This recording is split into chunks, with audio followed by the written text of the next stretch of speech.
Hello दोस्तों, कैसे हो आप सब लोग। आपका स्वागत है हमारे इस टेलीग्राम ट्यूटोरियल में। कल हमने टेलीग्राम के कुछ बेसिक पॉइंट्स हमने सीखे थे।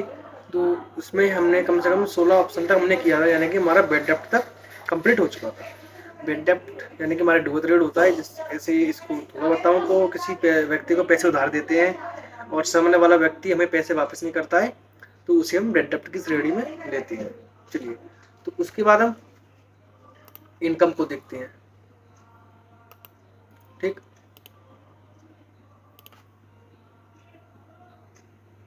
इनकम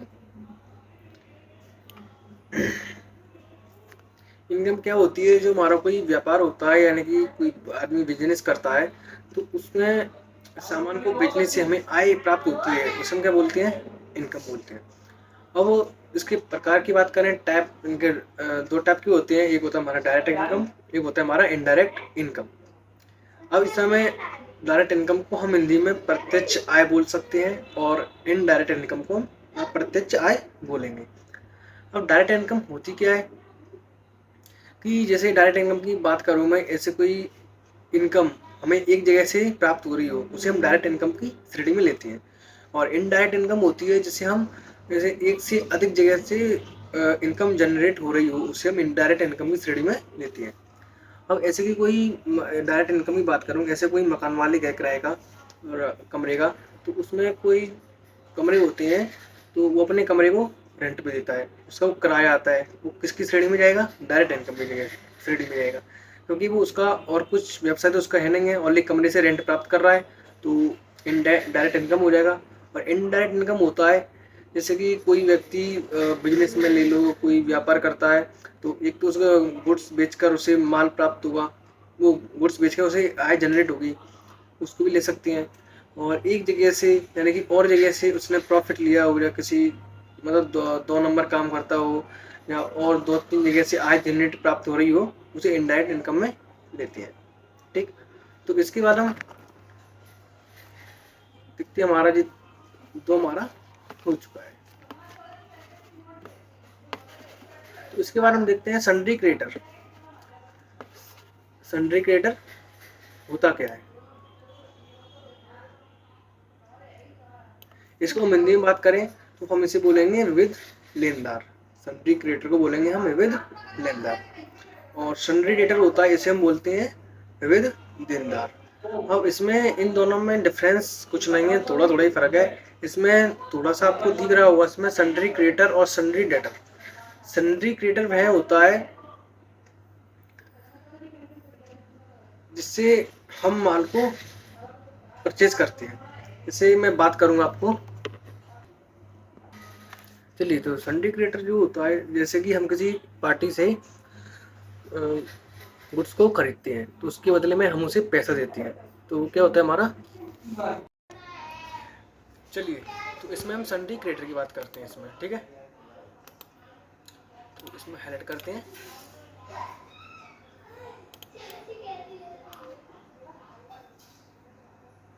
सन्ड्री क्रेडिटर, और हमारा सन्ड्री डेटर होता है। इन दोनों को हम देखते हैं। सन्ड्री क्रेडिटर वह होता है जिससे हम माल खरीदते हैं और उसके बदले में हम उसको पैसा देते हैं, उसे किसकी श्रेणी में रखेंगे? सन्ड्री क्रेडिटर में। और हमारा सन्ड्री डेटर होता है, उससे हम किसी पार्टी को माल बेचते हैं और सामने वाली पार्टी हमें पैसा देती है, उससे हम सन्ड्री डेटर कहेंगे। यानी कि बात करूँ, इसमें क्रय लिखा है और इसमें डे लिखा है, यानी कि क्रय और ये दे, ये लिखा है दे और ये क्रय, यानी कि डेटर माने कि जब भी डेटर आया है, यदि हमें यो समझ लेना है, हमें किसी पार्टी को माल बेचना है और उससे हमें पैसा लेना है। और क्रय आया है तो हमें ये बात ध्यान रखनी है, हमें किसी पार्टी से सामान खरीदना है और हमें उसके बदले में क्या करना है? पैसा देना है। तो इन दोनों में यही डिफरेंस होता है।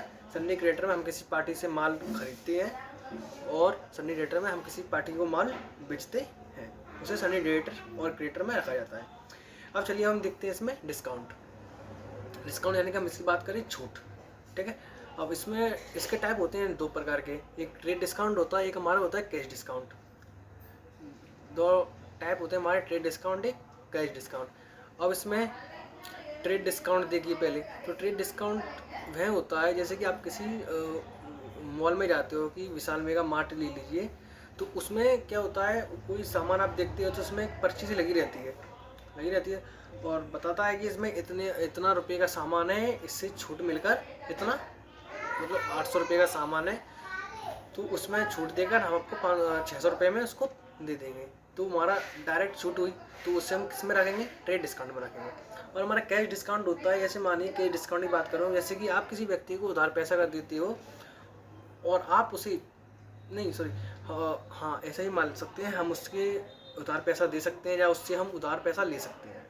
ठीक, ऐसे हम माने तो हमने किसी व्यक्ति से 10,000 रुपये लिए उधार और वो बोले हमें कि आप 1 महीने के भीतर मुझे पैसा दे दोगे तो मैं आपको 10% का डिस्काउंट दूंगा, 10% का डिस्काउंट दूंगा। उसे हम किस में रखेंगे, कैश डिस्काउंट में रखेंगे।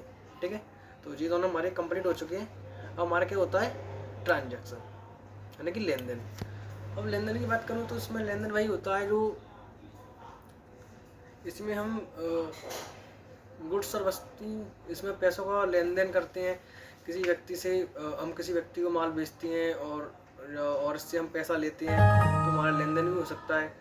और ऐसे ही बात करें तो ट्रांजैक्शन होता है, हम किसी व्यक्ति को पैसे देते हैं और हम उससे वापस, वो हमें वापस देता है, तो ऐसे लेन देन है। सौदा मान लीजिए, हम किसी व्यक्ति को वो माल बेचेंगे तो हमें वो व्यक्ति हमें पैसा देगा, तो उससे हम ट्रांजैक्शन मिलेंगे। तो हम देखते हैं इसमें स्टॉक यानी कि हमारा 22 नंबर वाला ऑप्शन है स्टॉक। तो स्टॉक होता क्या है, स्टॉक वह होता है जिससे हम बिजनेस चलाने के लिए हम उसमें गुड्स सकते हैं, उसका हमारा स्टॉक कितना बचा हुआ है। जैसे कि हमने मान लीजिए हमने 100 पीस हमने स्टॉक लिया, 50 पीस हमने बेच दिया, बचा कितना स्टॉक, 50 स्टॉक। तो उसके हम जांचने के लिए, पता करने के लिए अपने स्टॉक हमारा कितना बचा हुआ है उसे हम स्टॉक में लेते हैं। ठीक है, तो इसमें 2 प्रकार के टाइप होते हैं, एक होता है हमारा ओपनिंग स्टॉक, एक होता है हमारा क्लोजिंग स्टॉक। इन दोनों को समझाने से पहले मैं आपको फाइनेंशियल ईयर बताना चाहता हूँ। फाइनेंशियल ईयर आपको समझ में आ जाएगा तो आपको ओपनिंग स्टॉक और क्लोजिंग स्टॉक अपना भी समझ में आ जाएगा। जैसे कि फाइनेंशियल ईयर की बात करें तो फाइनेंशियल ईयर वह होता है जैसे कि इसकी डेट होती है 1 अप्रैल से लेकर 31 मार्च तक, यानी कि आज कितनी तारीख है, मतलब 2025 चल रहा है, यानी कि 1 अप्रैल से 2026 के 31 मार्च तक 1 साल हो गया।